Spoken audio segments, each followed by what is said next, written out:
जय हिंद दोस्तों। एक बार फिर रोजगार विद प्रमोद यूट्यूब चैनल में आप सभी का स्वागत है। और आज हम लोग मैथ का जो प्रैक्टिस सेट स्टार्ट किए हैं दोस्तों। आज जो ये सेट है यह 2 नंबर का सेट है। एसएससी जीडी के लिए महत्वपूर्ण है दोस्तों। 2024 में जो एग्ज़ाम होगा उसके लिए बेहद इम्पॉर्टेंट है। इसमें दोस्तों क्या है कि हमने पिछले 5 साल की जो पेपर हुए हैं एसएससी जीडी के द्वारा, उसमें जो क्वेश्चन पूछे गए हैं दोस्तों, उसको एनालिसिस किया हमने और आगे कौन से क्वेश्चन पूछे जा सकते हैं इस सब को हमने इसमें मेंशन कर रखा है। हमारे ऐसे ही डेली प्रैक्टिस सेट आते रहेंगे। आप लोग हमारे साथ जुड़िए और अपनी तैयारी को जांचिए, परखिए कि आपकी तैयारी किस लेवल तक पहुंच गई है। ठीक है दोस्तों, इसमें टोटल कितने प्रश्न हैं? 20 प्रश्न हैं।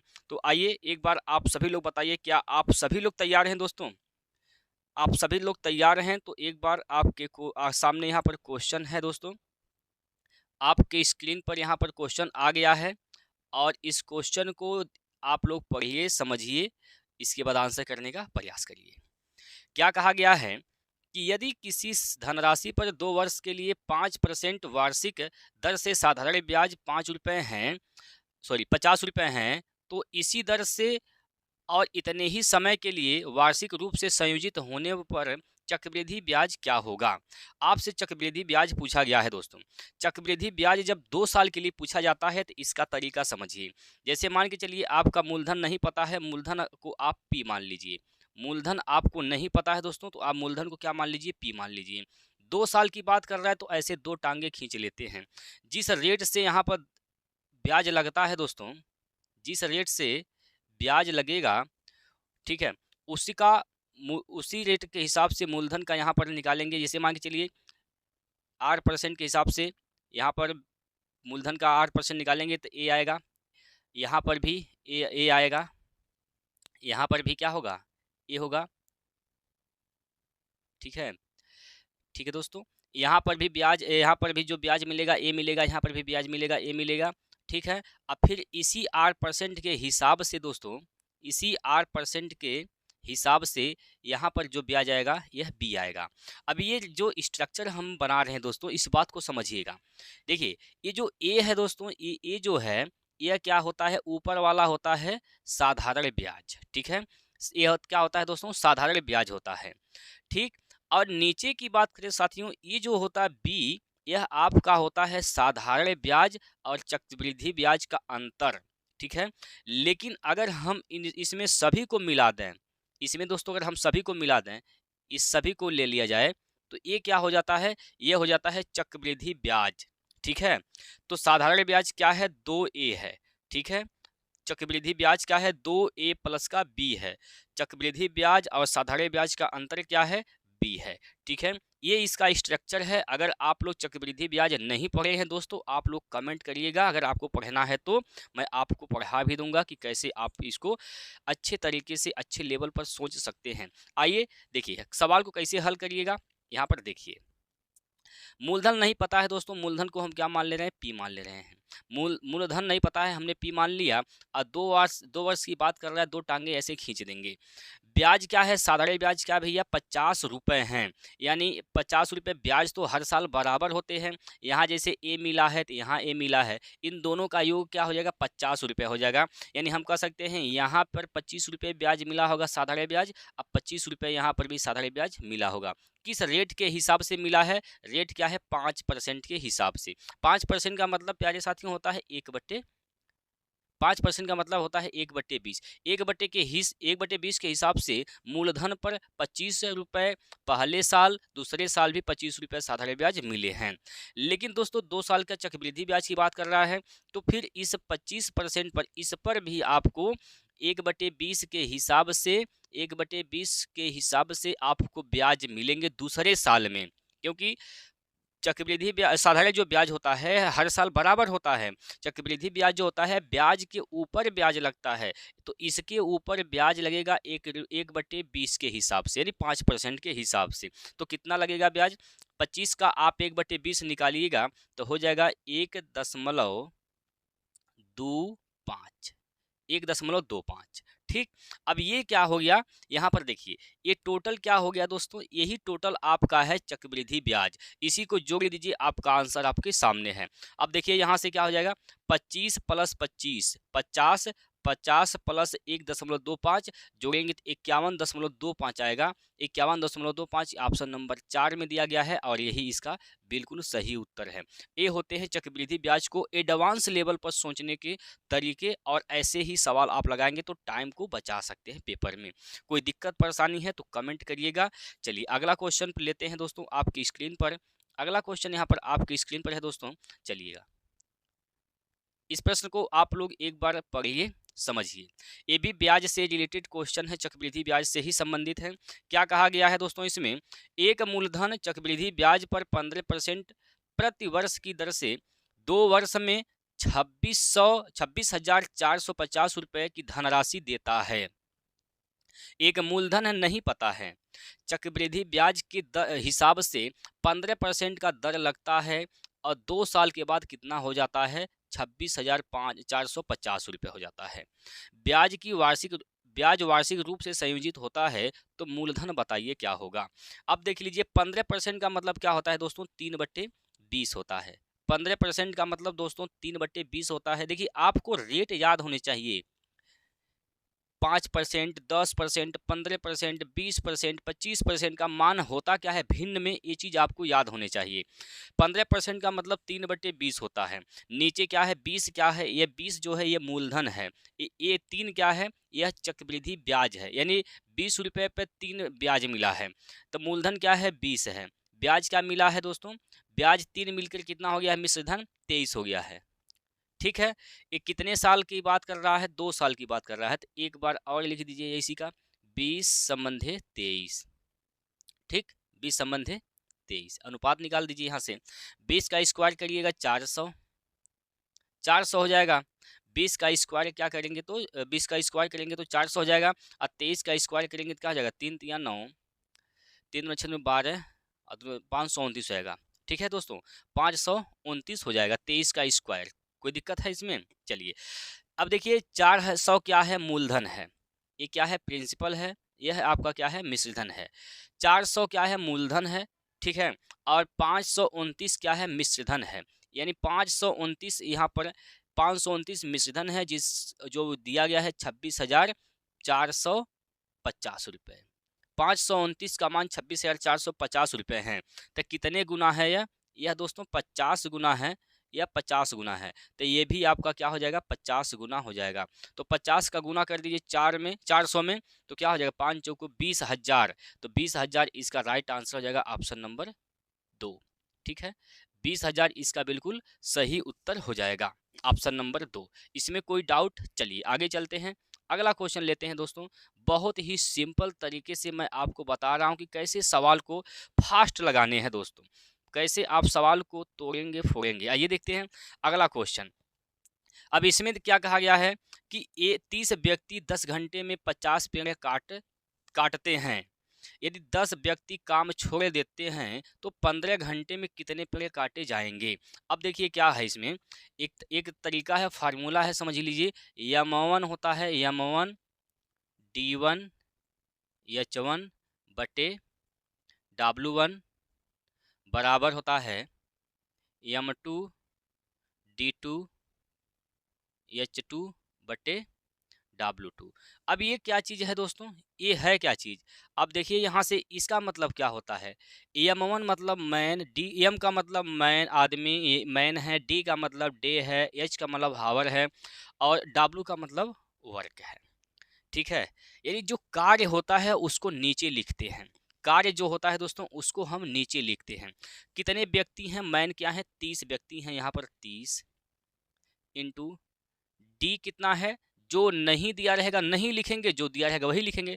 दिन नहीं है, घंटे हैं, कितने घंटे हैं, 50 घंटे हैं, सॉरी 10 घंटे हैं। 10 घंटे हैं। कितने पेड़ काट सकते हैं, कितने पेड़ काटते हैं, 50 पेड़ काटते हैं। तो यही तो काम है हमारा, काम तो यही ना है, 50 काम है हमारा। यानी काम क्या हो जाएगा 50, जो कि कहाँ आ जाएगा, नीचे हो जाएगा। क्लियर। अब देखिए यहाँ पर कह रहा है कि 10 व्यक्ति काम छोड़ देते हैं। 30 व्यक्ति काम कर रहे थे, जिसमें से 10 व्यक्ति क्या कर दिए, काम को छोड़ के चले गए। तो कितने व्यक्ति बचे हैं, 20 व्यक्ति बचे हैं। 20 व्यक्ति बचे हैं, और 20 व्यक्ति जब बचे हैं तो 15 घंटा काम करते हैं। वह 15 घंटे काम करते हैं। तो पूछा कितने पेड़ काटेंगे। ये जो नीचे W2 है यह नहीं पता है, यही पूछ रहा है कितने पेड़ काटेंगे, यही निकालना है। अब देखिए यहाँ से इसको काटिए, 0 से 0 कैंसिल, 5 से काटेंगे 5 छक्का 30, 6 बार में कट जाएगा। ठीक।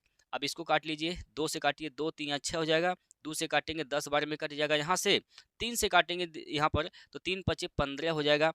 ये हो गया दोस्त क्या चीज़, यहाँ से आ जाएगा क्या आपका 1 बराबर, इधर क्या बच गया, इधर 1 बच गया, 1 बराबर इधर क्या बच गया आपका, इधर बच गया दोस्तों क्या चीज़, यहाँ पर क्या बचा भैया, तो यहाँ पर 10 गुणे 5, 10 गुणे 5 मतलब क्या बचा है, 50 बचा है भाई। 10 यहाँ पर देखिए, 10 ये बचा है, अब 5 ये बचा है, दोनों का गुणा करेंगे क्या हो जाएगा 50, 50 हो जाएगा। यहाँ से 50 बट्टे W2, W2 का मान निकालेंगे तो क्या हो जाएगा, W2 बराबर हो जाएगा दोस्तों 50, क्या हो जाएगा 50। ठीक है, W2 का मान क्या हो जाएगा दोस्तों 50 हो जाएगा W2 का मान। ठीक है, तो इसका उत्तर क्या हो जाएगा 50, 50 इसका बिल्कुल सही उत्तर है। और किस विकल्प में है, ऑप्शन नंबर ए में दिया गया है, तो ए इसका राइट आंसर हो जाएगा। ठीक है दोस्तों, बस ये तरीका लगाना था आपको और आंसर आपके सामने तुरंत फेंक देता है। चलिए अगला क्वेश्चन लेते हैं। अगला क्वेश्चन आपकी स्क्रीन पर यहाँ पर आ गया है, देखिएगा। ये क्वेश्चन आपसे क्या कह रहा है, एक बार आप क्वेश्चन को पढ़कर समझिए। कहना चाहता है प्रश्न कि एक समकोण त्रिभुज का क्षेत्रफल 42 सेंटीमीटर स्क्वायर है। यदि इसका लंब 10 सेंटीमीटर के बराबर है तो इसकी आधार की लंबाई ज्ञात कीजिए। आप जानते हैं दोस्तों, जो समकोण त्रिभुज होता है, जो समकोण त्रिभुज होता है इसका क्षेत्रफल क्या होता है, समकोण त्रिभुज का क्षेत्रफल क्या होता है, 1/2 लंब गुना आधार। क्षेत्रफल दिया है आपको कितना, 42, 42 क्षेत्रफल है। 1/2 लंब क्या है 10 है। आधार आपको नहीं पता, यही तो निकालना है, आधार निकालना है। यहाँ से देखिए 2 से गुना कर दीजिए यहाँ पर, तो 42 दूना 84 हो जाएगा, 84 और 10 से भाग हो जाएगा, 84/10 करिए तो हो जाएगा 8.4, 8.4, 8.4 सेंटीमीटर। इसकी आधार की लंबाई क्या हो जाएगी, 8.4 सेंटीमीटर। ऑप्शन नंबर 3 इसका बिल्कुल सही उत्तर हो जाएगा, 8.4 सेंटीमीटर। ठीक है दोस्त, आइए अगला क्वेश्चन चलते हैं। अगला क्वेश्चन आपकी स्क्रीन पर यहाँ पर दिया गया है। एक पंखे का अंकित मूल्य उसके क्रय मूल्य से 25% अधिक है। यदि अंकित मूल्य पर 12% छूट दी जाती है, यदि अंकित मूल्य पर 12% की छूट दी जाती है तो लाभ प्रतिशत कितना है। देखिएगा, एक पंखे का अंकित मूल्य उसके क्रय मूल्य से क्या है 25% अधिक है।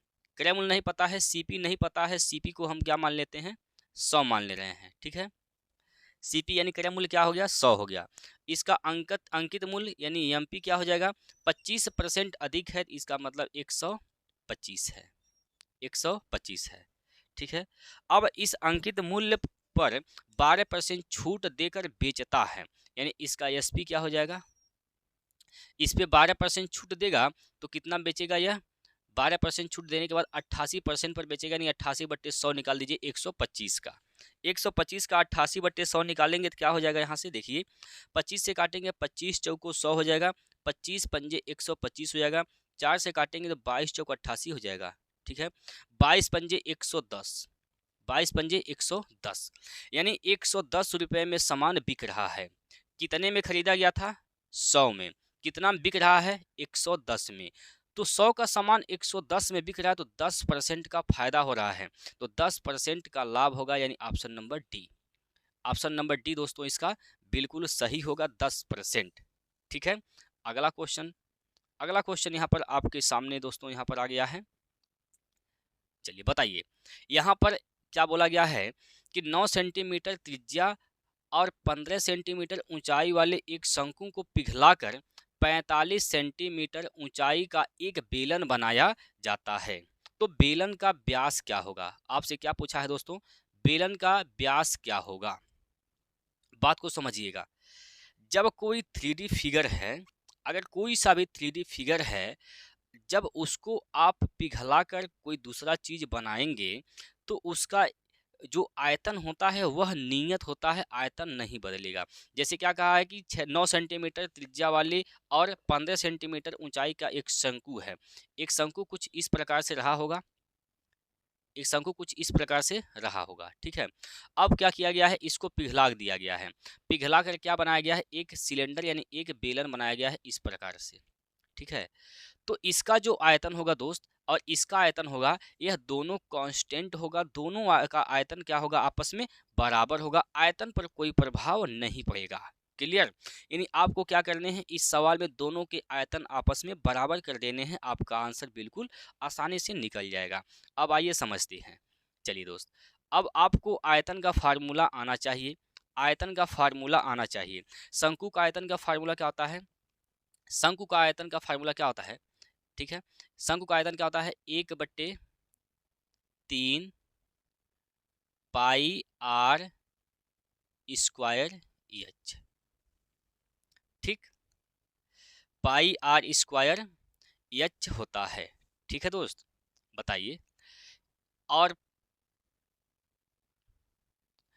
क्या यहाँ पर दिया गया है?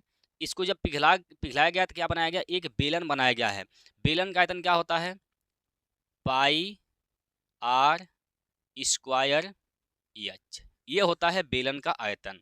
अच्छा, यहाँ पर जो त्रिज्या है दोस्तों, त्रिज्या को थोड़ा सा अलग अलग मान लीजिए। यहाँ पर 1 कर लीजिए, यहाँ पर 2 कर लीजिए, ठीक है। यहाँ पर ऊंचाई को 1 कर लीजिए, यहाँ पर ऊंचाई को 2 कर लीजिए।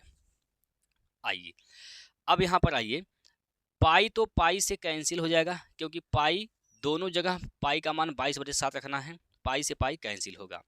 1/3, ये शंकु की त्रिज्या है R1 स्क्वायर। तो शंकु की त्रिज्या क्या दिया गया है? शंकु की त्रिज्या भैया 9 सेंटीमीटर दिया गया है। यहाँ लिख सकते हैं हम 9 गुणे 9, 9 का स्क्वायर के बराबर 9 गुणे 9। ऊंचाई कितनी दी गई है इसकी? इसकी ऊंचाई दिया गया 15 सेंटीमीटर गुणे 15, ठीक, बराबर। यहाँ पर R2 का मान नहीं पता है, R2 निकालना है, R2 का स्क्वायर कर दीजिए। और ऊंचाई क्या दिया गया है? 45 सेंटीमीटर ऊंचाई का बेलन है, तो 45 से गुना हो जाएगा। यहाँ पर H2 का मान 45 हो जाएगा। इसी को हल करने हैं आपको। 15 एकम 15, 15 तियाँ 45, ठीक। 3 से काटिए, 3 एकम 3, 3 तियाँ 9, और इस 3 से यह 3 कैंसिल हो जाएगा। इधर क्या बचेगा? इधर बचेगा 9, इधर क्या है? R2 का स्क्वायर। तो हम कह सकते हैं R2 बराबर क्या हो जाएगा? R2 बराबर हो जाएगा दोस्तों 3। 9 का वर्गमूल निकाल देंगे, R2 का मान 3 हो जाएगा। आपसे क्या पूछा गया है? आपसे तो पूछा गया है व्यास क्या होगा। तो व्यास कैसे निकलेगा? व्यास बराबर क्या होता है भाई? व्यास जो होता है, व्यास त्रिज्या का 2 गुना होता है। 2R2 कर दीजिए, त्रिज्या को 2 गुना व्यास होता है, यानी 2 इंटू R2 का मान 3, तो 3 दूना 6। 3 दूना क्या हो जाएगा दोस्तों? 3 दूना यहाँ पर 6 हो जाएगा। यानी जो व्यास है दोस्तों 6 सेंटीमीटर है। तो 6 सेंटीमीटर ऑप्शन नंबर डी में दिया गया है। चौथा ऑप्शन इसका बिल्कुल सही उत्तर हो जाएगा, 6 सेंटीमीटर, ठीक है। ये था तरीका लगाने का, ऐसे ही आप लोग को हल करने हैं। बस आपको क्या है यहाँ पर याद होना चाहिए, क्या चीज़? ये जो फार्मूला है दोस्तों, ये फार्मूला जो है, यह फार्मूला आपको यहाँ पर याद होने चाहिए, ये फार्मूला, ठीक है। चलिएगा आगे चलते हैं अगला क्वेश्चन पर। देखिए दोस्त, अगला प्रश्न यहाँ पर आपके सामने है। क्या कहा गया है भैया? यहाँ पर कहा गया है आपसे कि 7, 5, 3 के चतुर्थानुपाती और 7 और 13 के तृतीयानुपाती के बीच अनुपात बताइए। अब चतुर्थानुपाती और तृतीयानुपाती कैसे निकाला जाता है? तो देखिए, अगर चतुर्थानुपाती निकालना है तो दूसरा और तीसरा का गुणा कर दीजिए, और पहले से भाग कर दीजिए, यानी 5 गुणे 3 अभागा 7 कर दीजिए। अनुपात निकालना है यहाँ से, तो अनुपात का साइन लगाइए। इसका तृतीय अनुपाती कैसे निकालना है? तृतीय अनुपाती निकालने के लिए जो लास्ट वाला होता है दोस्तों, इसका 2 बार गुणा कर देते हैं, पहले वाले से भाग कर देते हैं, यानी कह देंगे हम लोग 13 गुणे 13 अब बट्टे क्या हो जाएगा यहाँ से 13 गुणे 13 बट्टे 7 हो जाएगा। 7 7 से कैंसिल हो जाएगा, ये हो जाएगा 5 3 15 संबंधे 169, 13 का स्क्वायर 169, यानी 15 बटे 169 इसका बिल्कुल सही उत्तर होगा। 15 बटे 169 ऑप्शन नंबर 2 इसका राइट आंसर हो जाएगा। क्लियर है दोस्तों? तृतीयानुपाती चतुर्थानुपाती इस प्रकार से निकालते हैं, आप लोग को समझ में आ गया होगा। आगे चलते हैं, अगला क्वेश्चन लेते हैं, आपकी स्क्रीन पर है। चलिए, इसमें क्या कहा गया है, प्रश्न को पढ़िए। 20 लीटर और 36 लीटर के 2 बर्तनों में दूध और पानी का अनुपात क्रमशः 3/7 7/5 है। यदि दोनों बर्तनों के मिश्रण को एक साथ मिला दिया जाए तो दूध और पानी का अनुपात कितना होगा?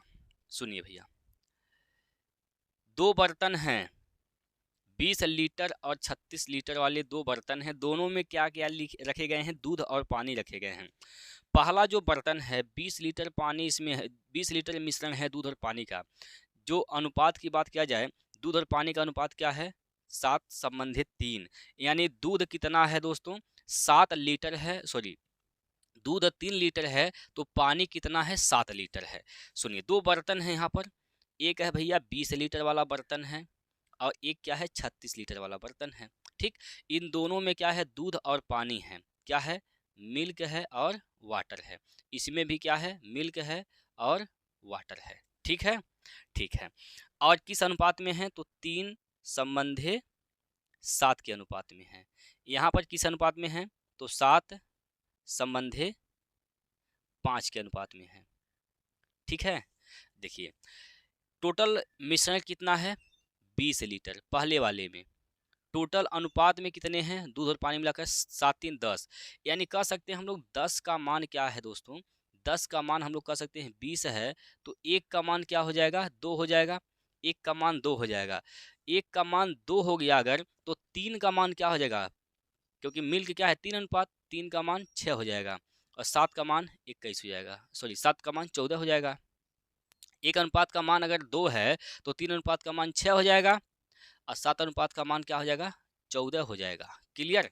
अब यहाँ पर आइए, टोटल मिश्रण कितने हैं? यहाँ पर 36 लीटर।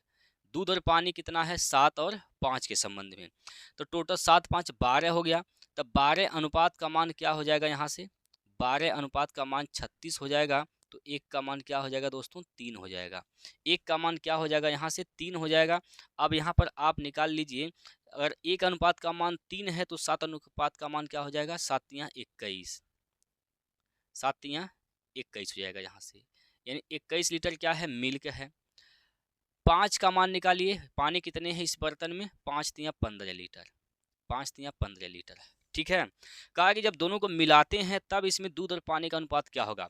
भाई यहाँ पर देखिए, यहाँ पर दूध कितने हैं? 6 लीटर। जब मिलाएंगे दोनों में में मिला देंगे तो 6 लीटर दूध ये मिलेगा और 21 लीटर दूध ये मिलेगा, तो 21 6 क्या हो जाएगा? 17 लीटर। 21 6 sorry 21 6 27 litre. 21 6 दोस्तों 27 लीटर यहाँ से दूध मिल जाएगा यहाँ से। ठीक है, 27 लीटर दूध यहाँ से मिल जाएगा। और यहाँ पर जब इसको जोड़ेंगे आप लोग, इसको जब जोड़िएगा पानी को, तो पहले वाले बर्तन में देखिए पानी कितना है? इसमें 14 लीटर है और इसमें कितने हैं? 15 लीटर। तो 14 या 15 क्या हो जाएगा? 29। क्या हो जाएगा दोस्तों? 29, यानी 27/29 के अनुपात में इसमें मिश्रण होगा। 27 संबंधी 29 इसका बिल्कुल सही उत्तर है, option number B. Option number B इसका बिल्कुल सही उत्तर हो जाएगा। क्लियर है दोस्तों? चलिए अगला क्वेश्चन लेते हैं, अगले क्वेश्चन पर चलते हैं दोस्तों। अगला प्रश्न आपके स्क्रीन पर यहाँ पर दिया गया है। चलिए पढ़िए, एक बार सवाल को पढ़ लीजिए आप सभी लोग। क्या कहा गया है? ₹P की धनराशि उधार ली गई और 2 समान किस्तों में उसका वापस भुगतान किया गया था। ठीक है, जिसमें प्रत्येक किस्त 35,280 रुपये की है। यदि ब्याज की दर 5% प्रति वर्ष थी और चक्रवृद्धि ब्याज वार्षिक रूप से संयोजित होता है तो पी का मान कितना है। पी मतलब आपसे मूलधन पूछा गया है। चलिए दोस्तों देखिएगा, यहाँ से किस्त वाले प्रश्न है दोस्तों। किस्त वाले प्रश्न कैसे लगाते हैं इस बात को समझिएगा। देखिए यहाँ पर इसका जो मूल्य है, कीमत, यहाँ पर कीमत आएगा, ठीक है, और यहाँ पर लिखा जाएगा किस्त, यहाँ पर किस्त लिखा जाएगा, ठीक है। 5% का मान क्या होता है? 5% का मतलब होता है 1/20। 5% का मतलब 1/20 होता है। कीमत था 20, कीमत क्या था दोस्तों? 20 था। तो किस्त कितना लग रहा है? 21 अनुपात, ठीक है। कितने साल की बात कर रहा है? 2 साल की। तो इसका ये पहले साल के लिए है और दूसरे साल के लिए इसी का स्क्वायर कर दीजिए, 400 हो जाएगा। 21 का स्क्वायर क्या हो जाएगा? 441 हो जाएगा, ठीक है। यह अनुपात में आ गया, ठीक है दोस्तों, यह अनुपात निकल गया। अब इसमें एक लाइन बोला गया है कि जो किस्त है समान है, प्रत्येक किस्त 35,280 रुपये हैं। तो यहाँ पर देखिए किस्त समान नहीं है, यहाँ पर 21 शुरू में 21 अनुपात किस्त है और दूसरे साल में 441 अनुपात किस्त है। तो इसको आपको समान करने हैं। समान कैसे करिएगा? जो 21 है इसको 441 बनाइएगा। कैसे? इसमें आप 21 से कर दीजिए गुना। 21 से जब इधर गुना करेंगे तो 21 से आपको यहाँ भी गुना करना है, दोनों साइड में गुना करना पड़ेगा, यहाँ पर भी गुना करना पड़ेगा, ठीक है। तो 21 से जब गुना करिएगा तो 21 दूना 42, ये तो इधर वाला मूल्य जो इसका है ये हो जाएगा 420। क्या हो जाएगा दोस्तों? 420 यहाँ से ये हो जाएगा। क्लियर? ये हो गया आपका 420, ठीक है। और यहाँ से जब गुना करेंगे तो ये तो सब किस्त समान हो गया, ठीक है। ये जो इसकी टोटल कीमत आ रही है दोस्तों, ये 420 प्लस 400, ये हो गया आपका 820। और प्रत्येक किस्त का कीमत क्या है? यानी 400, यहाँ से हम कह सकते हैं 441 का मान दिया गया है कितना? 35,280 रुपये। 35,280 रुपये दिया गया है। तो कितनी बार में जाएगा यह? कितनी बार में जाएगा दोस्तों? देखिए ये कितनी बार में जाएगा? तो ये जाएगा आपका 8 बार में, 80 यानी 80 बार में चला जाएगा, ठीक है। 80 बार में चला जाएगा। यानी एक अनुपात का मान क्या हो गया दोस्तों? 80 हो गया। तो आपसे क्या पूछा गया है? मूलधन बताइए। तो मूलधन क्या है? मूलधन है 820 अनुपात। तो 820 अनुपात का मान निकालना है। तो 820 गुना 80 कर दीजिए। 2 जीरो तो होगा करेगा यहाँ से। 8 दूना 16 के 6 हासिल का 1 हो जाएगा। 8 अठाई 64, 1 65 हो जाएगा। 65 यानी 65,600 इसका बिल्कुल सही उत्तर होगा। 65,600 किस ऑप्शन में है? ऑप्शन नंबर बी में दिया गया है। दूसरा ऑप्शन इसका राइट हो जाएगा। क्लियर है दोस्तों? तो इस प्रकार से आप किस्त वाले सवाल लगाएंगे। इसमें कोई दिक्कत नहीं है, कोई परेशानी नहीं है, बिल्कुल आसान सा तरीका है दोस्तों। और ये तरीका एक यूनिक तरीका है। आशा करता हूँ आपको समझ में आ गया होगा। अगले क्वेश्चन पर चलते हैं। अगला क्वेश्चन आपके स्क्रीन पर लेते हैं। यहाँ पर देखिए अगला क्वेश्चन आपकी स्क्रीन पर आ गया है और इसमें क्या कहा गया है देखिएगा। यदि एक दुकानदार 10% की छूट देता है तो उसे 10% का लाभ प्राप्त होता है। उन्हीं शर्तों के अंतर्गत यदि वह 25% की छूट प्रदान करता है तो उसे कितने प्रतिशत की लाभ अथवा हानि प्राप्त होगी? देखिएगा दोस्त, एक दुकानदार है 10% का छूट देता है तो उसको 10% का लाभ होता है। एक बात बताइए, जब 10% का छूट देगा तो कितना में वह सामान को बेचेगा? भैया 90% पर बेचेगा। 90 अनुपात हो जाएगा, ठीक है। तो कितना का लाभ होता है भैया? 10% का लाभ होता है। यानी 90 में बेच रहा है तो उसको 10% का लाभ हो रहा है। इसका मतलब 90 का मान किसके बराबर होगा? 90 का मान 110 के बराबर हो जाएगा। यहाँ तक कोई दिक्कत नहीं है। अब आगे देखिए, यदि वह छूट दोस्तों यदि वह छूट 25% देता तो उसे कितने परसेंट का लाभ अथवा हानि होता। छूट अगर 25% देता यानी कितने में तब बेचता, वह 75% में बेचता। 75 का मान निकाल देना है तो क्या हो जाएगा, 90 का मान अगर 110 है तो 75 का मान निकालेंगे तो 110/90 गुणे 75 करना है, 75 करना है। ठीक है, इससे कैंसिल हो जाएगा, इससे यह कैंसिल हो जाएगा। यहाँ से जब आप इसको हल करेंगे भैया तो क्या हो जाएगा, यहाँ से देख लीजिए, 5 7 5 12 के 2 हासिल का 1, 11 का गुणा करना बहुत आसान होता है। क्या करना होता है, इस 5 को यहाँ पर लिख दीजिए, 5 और 7 को जोड़िए, 7 5 12 के 2 हासिल का 1 हो जाएगा। उसके बाद 7 और 1 8, 825/9 हो जाएगा। इसको जब भाग देंगे आप लोग तो 9 9 81, 9 बार में जाएगा, 81 बचेगा, 1 15 हो जाएगा, और 9 1 में 9 1 में 9, 9 6 15, बस इतना होगा। ठीक है, इसको काट के छोट कर सकते हैं, 2 से 3 से काटिए, 3 दूना 6 और 3 तिया 9, यानी हम क्या कह सकते हैं, हम ये कह सकते हैं कि ये होगा 91 सही 2/3, यानी वस्तु को कितना में बेच रहे हैं, 91 सही 2/3 अनुपात में बेचा जा रहा है। 91 सही 2/3 अनुपात में बेचा जा रहा है। खरीदा गया होगा कितने में, हमेशा क्रय मूल्य 100% होता है दोस्तों, हमेशा क्रय मूल्य क्या होता है दोस्तों, 100% होता है। खरीदा गया 100% में, बेचा गया कितने में, 91 सही 2/3% में। तो 100 में से आप 91 सही 2/3 को घटाइए। अब घटाने का भी एक तरीका होता है, देखिए कैसे घटाते हैं। 100 में से आपको घटाना कितना, 91 सही 2/3%। 100 में से आपको क्या घटाना है, 91 सही 2/3% को 91 सही 2/3 भाग को घटाना है। तो कैसे घटाइएगा, देखिए घटाएंगे कैसे। आप इसको इस प्रकार से लिख सकते हैं, इस प्रकार से लिख सकते हैं दोस्तों, 91 माइनस का 2/3। ठीक है, 100 में से आप 91 घटाइए, क्या बचेगा दोस्तों, 100 में से आप 91 घटा दीजिए तो क्या बचेगा, या तो आप ऐसे समझिए, ऐसे भी लिख सकते हैं आप इसको, घटाने का जो तरीका है दोस्तों इसको समझ लीजिए आप। घटाने का जो इसका भिन्न, अगर कभी भी मिश्र भिन्न में कोई संख्या दिया गया है तो उसको कैसे घटाइएगा, सबसे आसान तरीका क्या होता है, 91 सही 2/3 को आपको घटाना है। आपको 100 में से 91 सही 2/3 को घटाना दोस्तों, आप 92 घटा दीजिए ना, तो आप 92 अगर घटाइएगा तो क्या हो जाएगा, बचेगा 8 बचेगा। क्लियर, 8 बचेगा।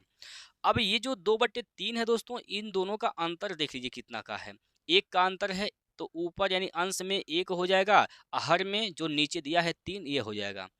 ठीक है, तो अगर आप इसको जब हल करेंगे तो हो जाएगा 8 सही 1/3 का मतलब क्या होता है, 3 3 3 3, ये कभी कटता नहीं है। तो इसका जो सही उत्तर होगा वह 8 सही 8.3333 होगा, 3333 होगा। तो किस ऑप्शन में दिया गया है, यह ऑप्शन नंबर डी में दिया गया है, यानी 4 चौथा जो विकल्प उसमें दिया गया है। ये हानि हो रहा है 100 का सामान खरीदने पर 91 सही 2/3 में बिक रहा है, इसका मतलब घाटा हो रहा है, तो लाभ तो होने का कोई स्कोप है नहीं, ये लाभ तो खत्म हो जाएगा दोनों। अब 25 या तो 8.33 हो, तो 8.3 इसका बिल्कुल सही उत्तर होगा। क्लियर है दोस्तों, घटाने के भी तरीका आपने सीखा है कैसे आप घटाते हैं। अगला क्वेश्चन पर चलते हैं, अगला क्वेश्चन आपकी स्क्रीन पर है। यहाँ पर अगला क्वेश्चन आपकी स्क्रीन पर दिया गया है दोस्तों, राहुल 4 किलोमीटर प्रति घंटा की गति से एक निश्चित दूरी तय करता है और उसी मार्ग से 3 किलोमीटर प्रति घंटा की गति से वापस आता है। पूरी यात्रा में उसकी औसत गति कितनी थी, दशमलव के 2 स्थानों तक पूर्णांकित कीजिए, यानी दशमलव के 2 स्थान तक आपको मान बताने हैं। देखिए क्या है, औसत चाल निकालना है। यहाँ पर क्या निकालना है दोस्तों, इसका औसत गति निकालना है। औसत गति निकालने का तरीका होता है, क्या होता है दोस्तों तरीका, 2xy बटे x प्लस का y। अगर दो ही गति दिया गया है तो ये सबसे आसान तरीका होता है। 2x क्या है, पहला गति ले लीजिए 4, y दूसरा गति ले लीजिए 3 बटे 4 प्लस का 3 कर दीजिए, 4 प्लस का दोस्तों 3 कर दीजिए, तो यहाँ से क्या हो जाएगा, 4 दूनी 8 तिया 24, 24/7 हो जाएगा। ठीक है, अब 7 से जब भाग देंगे तो 7 तिया 21, 7 तिया 21, यानी 3 दशमलव कुछ आएगा। अब ऑप्शन को देख लीजिए, यहाँ पर ऑप्शन को देखिए, 3 दशमलव के बाद कुछ आएगा, इसमें 5 दशमलव से शुरू हो रहा है तो ऑप्शन होगा नहीं, ये भी नहीं होगा, ये भी नहीं होगा। बस एक ही ऑप्शन है जो 3 से स्टार्ट हो रहा है, 3 दशमलव से स्टार्ट हो रहा है, ऑप्शन नंबर ए, और यही इसका राइट आंसर हो जाएगा। यही दोस्त इसका बिल्कुल सही उत्तर होगा, ऑप्शन नंबर ए। तो कभी कभी आपको सवाल बिना लगाए ही आप पता कर सकते हैं। अब देखिए एक ही ऑप्शन में 3 मिल रहा था, वही सही है। ठीक है, चलिए आगे चलते हैं अगला क्वेश्चन पर। अगला क्वेश्चन यहाँ पर आपके सामने दिया गया है और इसमें क्या कहा गया है, देखिए इसमें कहा गया है आपसे कि भैया 14 छात्रों और उनके शिक्षक की औसत आयु 20 वर्ष है। यदि शिक्षक को निकाल दिया जाए तो उनकी औसत आयु 1.5 वर्ष कम हो जाती है, तो शिक्षक की आयु कितनी है? देखिएगा 14 छात्र हैं और एक शिक्षक है, उनकी औसत आयु क्या है दोस्तों? 20 है। यानी देखिए जब शिक्षक भी शामिल था, 14 छात्र थे, तो उनका औसत आयु क्या था? 20 था। लेकिन जब शिक्षक निकल जाते हैं तो 1.5 वर्ष औसत आयु कम हो जाती है। अब इस बात को समझिए, शिक्षक की आयु क्या होगा? जब शिक्षक इसमें था तो उसकी औसत आयु क्या थी? 20। यानी हर एक व्यक्ति का, हर एक बंदे का औसत उम्र क्या था? 20 साल था। ठीक, लेकिन जब शिक्षक निकलता है तो वह अपने साथ 20 साल उम्र तो लेकर जइबे करेगा। बताइए, जब वो इस समूह से, जब शिक्षक निकलेगा इस समूह से, शिक्षक जब यहाँ से निकलेगा तो ये अपने साथ से 20 साल तो लेकर जइबे करेगा। साथ ही साथ क्या करेगा, इन 14 व्यक्तियों का औसत आयु 1.5 भी कम कर देगा। यानी 14 लोगों के औसत आयु में से 1.5 की कमी कर देगा। ठीक, यही टोटल क्या है? शिक्षक की आयु है। ठीक है दोस्त, बस इसी को हल कर दीजिए, आपका आंसर आपके सामने है। देखिएगा 15 चौको 60 हासिल का 6, 15 6 21 हो जाएगा। यानी 21 दशमलव हो जाएगा दोस्तों, 21.0 मतलब 21 हो जाएगा। 21 आप प्लस का है 20 है, तो 21 प्लस का 20 क्या हो जाएगा दोस्त? 41 हो जाएगा। यानी शिक्षक की आयु क्या है? 41 वर्ष है। 41 किस ऑप्शन में है? ऑप्शन नंबर ए में दिया गया है। ऑप्शन नंबर ए इसका बिल्कुल सही उत्तर हो जाएगा, 41 वर्ष। शिक्षक की आयु क्या है दोस्तों? 41 वर्ष है। अब इस सवाल में आपको दिक्कत परेशानी है तो आप लोग हमें बता सकते हैं। चलिए भैया अगला क्वेश्चन लेते हैं। अगला क्वेश्चन आपके स्क्रीन पर दिया गया है। सवाल तनिक सा बड़ा है, लेकिन परेशान होने की जरूरत नहीं दोस्तों, बस आप लोग पढ़िए, सवाल को पढ़िए पहले। पी किसी कार्य को 200 दिनों में कर सकता है, क्यू और आर समान कार्य को 100 दिनों में कर सकते हैं। पी क्यू आर ने एक साथ कार्य करना प्रारंभ किया और उन्होंने 40 दिनों तक कार्य एक साथ किया, तथा फिर क्यू ने कार्य छोड़ दिया और पी तथा आर ने मिलकर शेष कार्य को 40 दिनों में पूर्ण किया, तो ज्ञात कीजिए क्यू अकेले कुल कार्य कितने दिनों में कर सकता है। सवाल आपने पढ़ लिया, सवाल भी समझ गए होंगे। अब देखिए जैसा जैसा सवाल कर रहा है बस वैसे वैसे आप काम कर दीजिए। देखिए भैया पी 200 दिनों में काम को कर सकता है। पी जो है अगर काम करने लगे तो उसको 200 दिन लगेंगे। Q प्लस ये P का हो गया, Q प्लस R उसी को जो काम P कर रहा है उसी काम को 100 दिन में कर सकते हैं। तो इनका टोटल निकाल लीजिए, इसका 200 और 100 का निकालिए लघुत्तम, तो इसका लघुत्तम क्या हो जाएगा? 200। 200 से भाग देंगे एक बार, 100 से भाग देंगे तो 2 बार जाएगा। टोटल काम क्या है? 200 काम है। टोटल कार्य क्या है? 200 कार्य है। P की क्षमता क्या है दोस्त? 1 है। Q प्लस R की क्षमता क्या है? 2 है। अब हमसे क्या पूछा है यहाँ पर, Q अकेले कार्य को कितने दिन में करेगा, तो आपको Q का क्षमता निकालने की आवश्यकता है। तो सबसे पहले आप Q की क्षमता निकालिए। आगे यहाँ पर एक बात और बोला गया है, उन्होंने PQR ने एक साथ काम करना शुरू किया।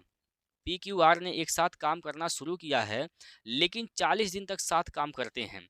यानी तीनों लोग मिल के जब काम कर रहे हैं 40 दिन तक, PQR तो कितनी क्षमता से काम हो रहा है? 1 + 2 यानी 3 की क्षमता से काम हो रहा है। 3 की क्षमता से काम हो रहा है दोस्तों, 40 दिन तक काम हुआ, इसका मतलब 120 काम तो हो गया है। 120 काम हो गया है तो बचा कितना काम अभी, 80 काम और बचा है दोस्तों। अब ये 80 काम जो है, ये 80 काम जो बचा है, ये पी तथा आर ने मिलकर इस शेष काम को 40 दिन में किया है। तो पी तथा आर ने मिलकर इसे 40 दिन में कार्य किया है, तो इसका जो क्षमता हो जाएगा 40 दूना 80 हो जाएगा। यानी पी और आर का जो क्षमता है दोस्तों वह क्या है, 2 है। पी आर का क्षमता क्या है दोस्तों, 2 है। अब देखिए पी की क्षमता क्या है, 1 है, और पी की क्षमता 1 है, आर प्लस क्यू की क्षमता 2 है, पी की क्षमता 1 है, तो इसका मतलब इसमें आर की क्षमता क्या है दोस्तों, यहाँ पर पी और आर की क्षमता क्या है, टोटल 2 है, जिसमें से पी का अकेला 1 है, तो आर का क्षमता क्या होगा, आर का क्षमता भी क्या होगा दोस्तों, 1 होगा। आर की क्षमता 1 है, क्यू प्लस आर का क्षमता 2 है, तो इसका मतलब क्यू का क्षमता भी क्या हो जाएगा, क्यू का क्षमता भी दोस्तों 1 हो जाएगा। क्यू का क्षमता भी क्या है, क्यू की क्षमता भी आपका 1 है। अब 1 की क्षमता से 200 काम करेगा अगर क्यू, 1 की क्षमता से अगर 200 काम करेगा दोस्तों क्यू, तो कितना दिन का टाइम ले लेगा, 200 दिन का टाइम ले लेगा। इसका आंसर क्या हो जाएगा, 200 दिन। 200 दिन इसका बिल्कुल सही उत्तर ऑप्शन नंबर 2। ठीक है दोस्तों, ये टाइम एंड वर्क का सवाल है दोस्तों। टाइम एंड वर्क के सवाल होते हैं, बहुत इंपॉर्टेंट सवाल होते हैं, हर एक एग्जाम में पूछे जाते हैं, तो आपको इसको इग्नोर नहीं करना है, समझना है, तब तक समझना है जब तक ये सवाल आपको आ ना जाए। ठीक है, अगला क्वेश्चन लेते हैं। अगला क्वेश्चन आपकी स्क्रीन बोर्ड पर यहाँ पर दिया गया है, देखिए भैया। एक गतिमान पिंड द्वारा तय की गई दूरी d समय t के साथ प्रत्यक्ष रूप से बदलती रहती है। जब एक रेलगाड़ी 3 घंटे में 120 मील की दूरी तय करती है, तो 8 घंटे में कितने मील की दूरी तय करेगी। देखिए इस सवाल में क्या कहा गया है, एक रेलगाड़ी है 3 घंटे में दोस्तों, 3 घंटा में वह कितना दूरी तय करती है दोस्त, 3 घंटा में वह कितना दूरी तय करती है, 120 मील। 3 घंटा में कितना दूरी तय करती है, 120 मील। 120 मील जाने में उसको 3 घंटे का समय लगता है, दूरी बट्टे समय, चाल निकल जाएगा, 3 चौको 12, 40 मील प्रति घंटा इसका चाल हो जाएगा। ठीक है, कह कि अगर 8 घंटा तक इसको चला दिया जाए तो कितना दूरी तय कर लेगा, तो दूरी निकालने के लिए समय गुना चाल, यानी 8 गुना 40 कर दीजिए, 8 गुना 40। भाई दूरी निकालने के लिए क्या करते हैं, देखिए दूरी निकालने का फार्मूला होता है ना, दूरी बराबर क्या होता है, चाल गुना समय। चाल क्या है दोस्त, 40 है, समय क्या है 8 घंटा चलाना है, तो 8 चौको 32, 320 मील दूरी यह तय कर लेगा। तो 320 इसका सही उत्तर है ऑप्शन नंबर 2। ठीक है दोस्त, ऑप्शन नंबर 2 320 इसका बिल्कुल सही उत्तर हो जाएगा। क्लियर है दोस्तों, हम लोग 14 सवाल कर चुके हैं दोस्तों, 14 सवाल पर हम लोग कर चुके हैं। अब 14 सवाल में आपने कितने सवाल का जवाब दिया है, आप लोग कमेंट करके हमें बता दीजिए एक बार। चलिए आगे चलते हैं, अगला क्वेश्चन लेते हैं। और अगला क्वेश्चन आपकी स्क्रीन पर यहाँ पर दिया गया है, एक निश्चित राशि में से 15% और फिर शेषफल में से 25% घटाने के बाद 4335 रुपए बच जाते हैं, तो मूल राशि ज्ञात कीजिए। क्या करना है आपको, मूल राशि यहाँ पर आपको बताने हैं, क्या है इसका मूल राशि। देखिए दोस्त, आपसे क्या पूछा है, मूल राशि आपसे पूछा गया है, तो मूल राशि निकालने के लिए आप लास्ट से हल करते चलिए, यहाँ से 25% से आप हल करते चलिए, 25% से हल करिएगा। देखिए 25% घटने के बाद कितना हुआ है, 25% घटा है तो कितना हुआ है, 4335 हुआ है। यानी हम कह सकते हैं, हम क्या कर सकते हैं यहाँ पर दोस्तों,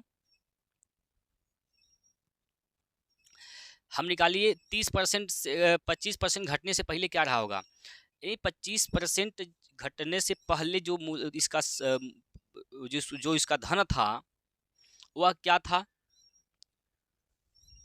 क्या था दोस्तों। देखिए भाई 25 जब घटा है 25 तो कितना हो गया, 75 हो गया, यानी 75 का मान क्या दे दिया यहाँ पर, 4335 दे दिया है। ठीक है, 4335, तो आप 100 का निकाल लीजिए, 100 का मान निकालिए, 100 का 25, 3 से काटिए, 3 से काटिए, 25 बार में कटेगा। ठीक, 3 से काटिए, 3 एकम 3, 3 चौको 12, 1 3 चौको 12, 1 3 5 15। 25 का यह मान इतना हो गया तो इसको 100 बना दीजिए 4 से गुना करके, 100% का मान निकल जाएगा। ठीक है, 100% का मान निकल जाएगा, यहाँ पर 4 से गुना कर दीजिए, ये 100% का मान हो गया। ठीक है, ये 100% का मान हो, लेकिन ये आंसर नहीं है, क्योंकि फिर आपको 15% घटाने हैं।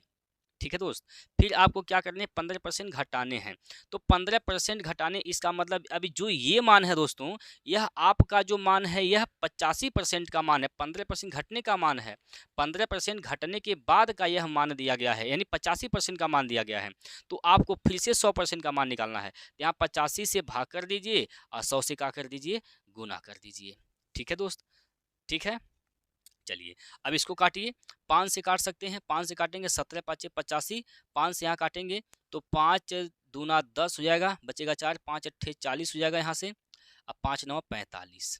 ठीक है दोस्त, 17 से काटेंगे, 17 से काटेंगे तो 17 बार में कट जाएगा, 17 का स्क्वायर है, 17 बार में यह कट जाएगा। 17 चौको 68 हो जाएगा दोस्तों, 68 गुणे 100 यानी 6800, 6800 इसका बिल्कुल सही उत्तर हो जाएगा। 6800 दोस्तों यहाँ पर ऑप्शन नंबर ए में दिया गया है और यही इसका बिल्कुल सही उत्तर है। सवाल समझ में आया कि नहीं आया? करना क्या है दोस्त, जब इस यहाँ कहा है कि एक निश्चित राशि में से 15% और फिर शेषफल में से 25% घटाने के बाद 4335 रुपये बचते हैं, तो मूल राशि क्या है? तो आप 25% लास्ट से घटा कर चलिए, लास्ट से घटाते हुए चलिए। 25% जब घटा है तो 4335 हुआ है, 25% घटने से पहले 100% रहा होगा, 25% घटा, इसका मतलब 75% का मान 4335 दिया है, तो 100% का मान निकालेंगे। अब जो 100% का यह मान आया है दोस्त, ये जो 100% का मान आ गया, यह 100% का मान नहीं है, ये भी 15% घटने का मान है, यानी ये 85% का मान दिया गया है। तो 85 का मान है इतना, 100 का मान निकालना है तो 85 से भाग 100 से गुना करेंगे तो 6800 इसका बिल्कुल सही उत्तर हो जाएगा। क्लियर है दोस्तों? चलिए अगला क्वेश्चन पर चलते हैं दोस्तों। अगला प्रश्न आपके स्क्रीन बोर्ड पर यहाँ पर सामने है, पढ़िए सवाल को, क्या कहना चाह रहा है, एक बार पढ़िए दोस्त, सवाल को एक बार आप लोग पढ़िए। सवाल में क्या कहा गया है, इसका मतलब क्या है, अर्थ समझिए। 5 घंटियां सुबह 9 बजे एक साथ बजना शुरू होती हैं, वे 12 सेकेंड और 18 सेकेंड, 24 सेकेंड, 36 सेकेंड और 45 सेकेंड के अंतराल पर बजती हैं। घंटियां फिर से किस समय एक साथ बजती हैं, एक साथ कब बजेंगी, यह आपसे पूछा गया है। देखिएगा, आप क्या करिए, बस इसका निकाल दीजिए, क्या लघुत्तम, क्या निकालिए, लघुत्तम। 12 का, 18 का, 24 का, 36 का, 45 का निकालिए लघुत्तम। 36 को क्या लिख सकते हैं हम लोग, किसी को लघुत्तम निकालने का जो तरीका होता है, सबसे आसान तरीका होता है, उस तरीका को मैं बता रहा हूँ। 45 को क्या लिख सकते हैं, 9 पंजे 45 होता है दोस्तों, 9 पंजे 45 यानी 9 गुणे आप लिख सकते हैं क्या, 9 गुणे 5 लिख सकते हैं, 45 इसमें आ गया। ठीक है, 36 में आइए, 9 चौको 36 होता है दोस्तों, 9 तो है, 4 की कमी है, 4 से गुना कर दीजिए, इसका भी काम खत्म हो गया। 24, 8 तिया 24 होता है, 8 तिया 24, 8 हमें चाहिए, 4 तो पहले से लिखा गया है, कमी किसका है, 2 का कमी है, 8 हो जाएगा यहाँ से, और 8 तिया 24, 9 में 3 मिल जाएगा, इसका भी काम खत्म हो गया। 18, 9 दूनी 18, 9 भी है, 2 भी है, हो गया खत्म। 4 तिया 12, 4 भी है इसमें, 9 में 3 भी है, तो ठीक है, इसका लघुत्तम इस प्रकार से आप निकाल लेंगे। ठीक है, लघुत्तम ये हो गया। लघुत्तम कितना हो जाएगा यहाँ से, देखिए, 5 चौको 5 दूना 10 और 9 चौको 36 यानी 360, 360 सेकेंड है। आप क्या करिए, इसको मिनट में बदलिए, 60 से भाग दे दीजिए। ठीक है, यहाँ से भाग देंगे, 6 के 36, 6 मिनट हो जाएगा।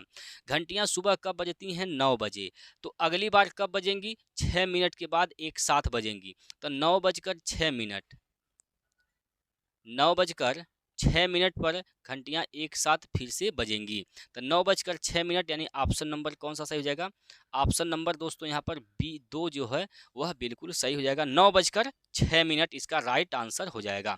क्लियर है? अगला क्वेश्चन पर चलते हैं दोस्त। अगला प्रश्न आपकी स्क्रीन पर यहाँ पर दिया गया है, देखिए, √6 √8 √21 का चतुर्थानुपाती क्या है?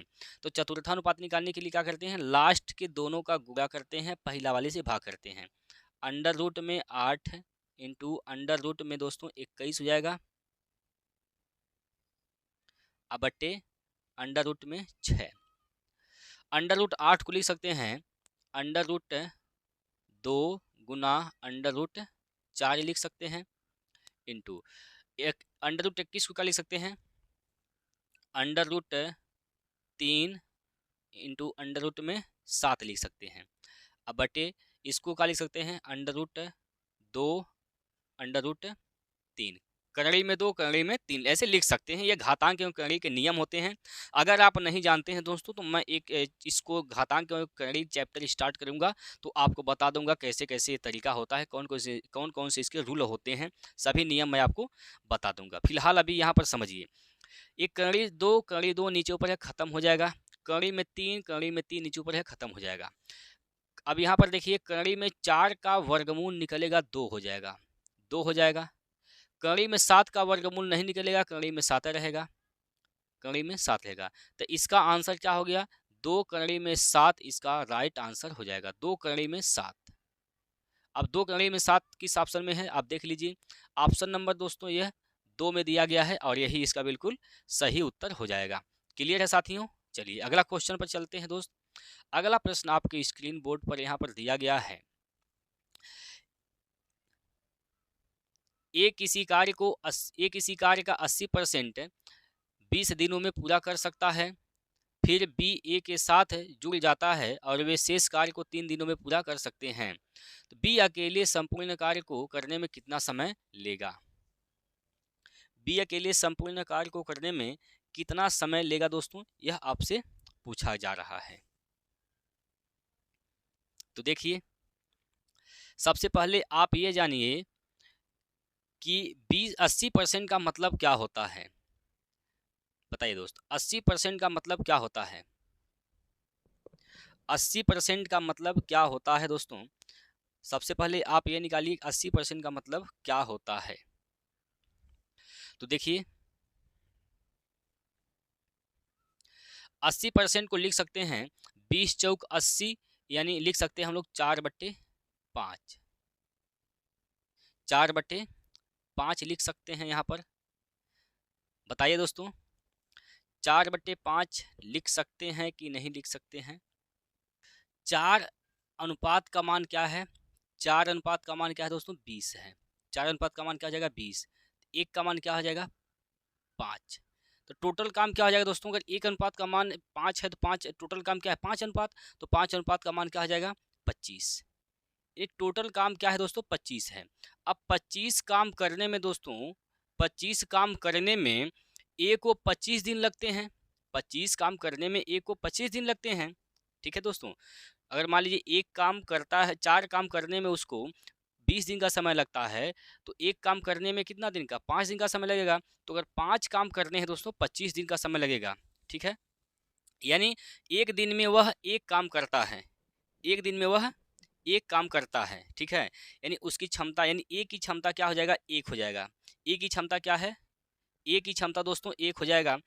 अगर ए की क्षमता 1 है, अगर दोस्तों ए की क्षमता 1 है, तो आप यहाँ पर कहा गया है ना कि फिर बी ए के साथ जुड़ जाता है।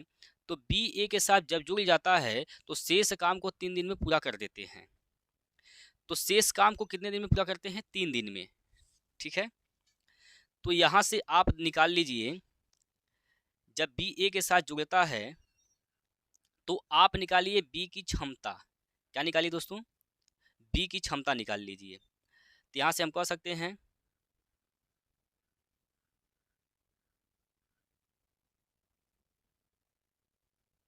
देखिए 5 टोटल काम क्या है दोस्तों? 25। 20 काम तो हो गया, बच गया क्या काम? बच गया यहाँ पर, बच गया आपका 5 काम। अब 5 काम करने में कितने दिन का समय लगता है? 3 दिन का। तो यहाँ से क्षमता आ जाएगा B+A का, B+A का यहाँ से क्षमता आ जाएगा। क्लियर है? बी प्लस ए का क्षमता यह हो गया। अगर आप ए का क्षमता पता है 1 है, तो बी का क्षमता निकालने के लिए क्या करिएगा, 1 घटा दीजिए यहाँ से, तो 3 1 कम 3, 5 में से 3 गया तो बचेगा 2, 2/3। यह आ गया आपका बी की क्षमता। बी की क्षमता क्या है दोस्तों, 2/3 है।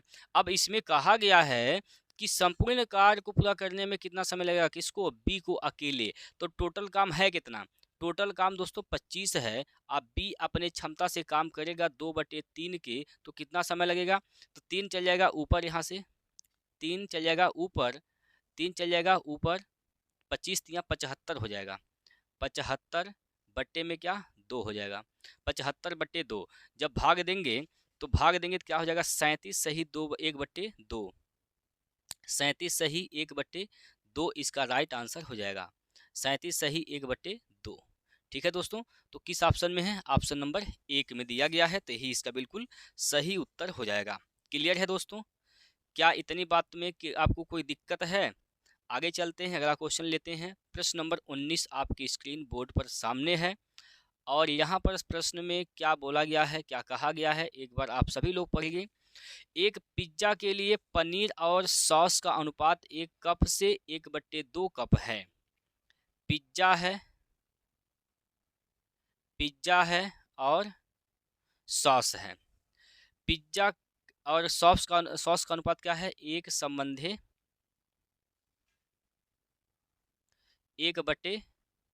है। ठीक, तो ये अनुपात कभी भी बटे में नहीं होता है। जब बटे से हटाइएगा तो 2 का गुना 1 में कर दीजिए, यहाँ से हो जाएगा 2/1, 2 दोस्तों 1 हो जाएगा अनुपात। पिज्जा का अनुपात 2, सॉस का अनुपात 1 हो जाएगा।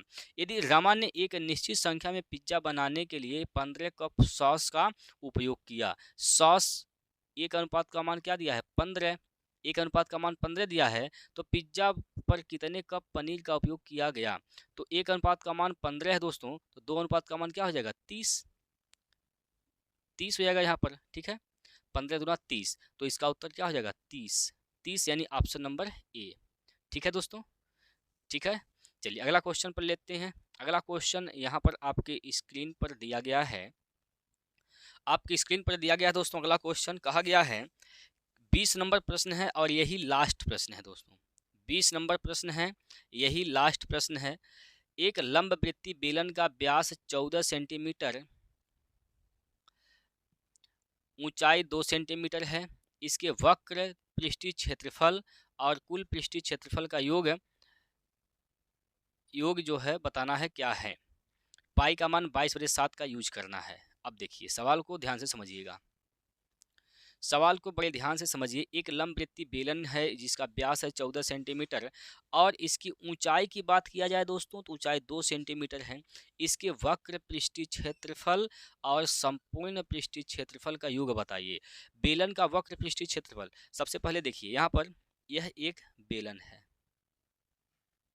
यह एक क्या है दोस्तों, यह एक बेलन है। ठीक है, अब ये बेलन है तो बेलन का वक्र पृष्ठीय क्षेत्रफल क्या होता है, जो आप बाहर बाहर से छू सकते हैं। जैसे जब आप इसको पेंट कराइएगा था, यह भाग आप पेंट कराएंगे, यही भाग, ठीक, यही भाग पेंट होगा, इसी को कहा जाता है वक्र पृष्ठीय क्षेत्रफल। ये वक्र पृष्ठीय क्षेत्रफल हो गया। तो वक्र पृष्ठीय क्षेत्रफल क्या होता है दोस्तों, वक्र पृष्ठीय क्षेत्रफल होता है 2πr h। ये वक्र पृष्ठीय क्षेत्रफल होता है। लेकिन आपसे कहा रहा है कि वक्र पृष्ठीय क्षेत्रफल और कुल पृष्ठीय क्षेत्रफल का योग बताइए। कुल पृष्ठीय क्षेत्रफल का मतलब, आप इस बार क्या करिए, यहाँ पर इसको ऊपर से भी आप लोग यहाँ पर ढक्कन लगा कर इसको पेंट कर दीजिए, ढक्कन लगा दीजिए इस पर। ठीक, यानी ये टोटल पूरा कवर हो गया। जब आप गिफ्ट देते हैं किसी को तो कैसे गिफ्ट देते हैं, पूरा चारों साइड से एकदम पैक करते हैं, तो इसका मतलब आपने वक्र संपूर्ण पृष्ठीय क्षेत्रफल को कवर कर दिया है। ठीक, तो जब आप संपूर्ण पृष्ठीय क्षेत्रफल को कवर करिएगा तो क्या हो जाएगा, यहाँ से इसका फार्मूला बनता है, दोस्तों 2πr h प्लस का r। यहाँ से आप 2πr कॉमन ले लीजिए, 2πr कॉमन लेंगे तो बचेगा यहाँ से h बचेगा, और यहाँ से क्या बचेगा, h प्लस का r बचेगा। 2πr और ये क्या हो जाएगा, एच एच 2H प्लस का R हो जाएगा। बस मान रखना है आपको यहाँ पर, इसमें आपको मान रख देने हैं। तो यहाँ पर रखिए मान 2 पाई का मान 22/7 रखेंगे। R का मान क्या लिखना है यहाँ पर, व्यास दिया है दोस्तों 14, तो R क्या हो जाएगा 7 हो जाएगा। व्यास जो होता है त्रिज्या को 2 गुना होता है, तो त्रिज्या व्यास का आधा हो जाएगा, ठीक है। इनटू एच का मान क्या है दोस्तों 2 है, तो 2 दूनी 4 और 4 7 11 हो जाएगा। 7 4 11 भाई, आर का मान तो जोड़ेंगे ना इसमें, तो 2 दूना 4 हो जाएगा अब प्लस आर यानी 7 7 4 11 यहाँ से हो जाएगा, ठीक है। ये 7 7 से कैंसिल हो जाएगा। 22 दूना 44, 22 दूना क्या हो जाएगा 44, 44 गुना 11 करना है, यानी 4 4 4 8 4 484 सेंटीमीटर स्क्वायर इसका बिल्कुल सही उत्तर होगा। 484 सेंटीमीटर स्क्वायर किसमें है, ऑप्शन नंबर ए में दिया गया है, और यह विकल्प बिल्कुल सही उत्तर है 484 सेंटीमीटर स्क्वायर। 20 प्रश्नों पर हम लोग डिस्कस किए हैं दोस्तों। अब आप लोगों का दायित्व तो बनता है कि आप लोग हमें यह बता दीजिए कि इन 20 प्रश्नों में से आपके कितने प्रश्न बिल्कुल सही थे, कितने प्रश्न ऐसे थे जो आप बिना सलूशन देखे ही अपने मन से हल किए हैं दोस्तों। और आगे मैं ऐसे ही डेली बेसिस पर आपको एक एक प्रैक्टिस सेट मैथ का लेकर आता रहूँगा, जिसमें 20 प्रश्न इंक्लूड होंगे, जो कि बहुत महत्वपूर्ण होंगे दोस्तों आपके आगामी एग्जाम के लिए। तो आशा करता हूँ आपको अच्छा लगा होगा, मस्त लगा होगा। तो फिर मिलते हैं अगले वीडियो में, तब तक के लिए आप लोग मज़े से पढ़ाई करिए।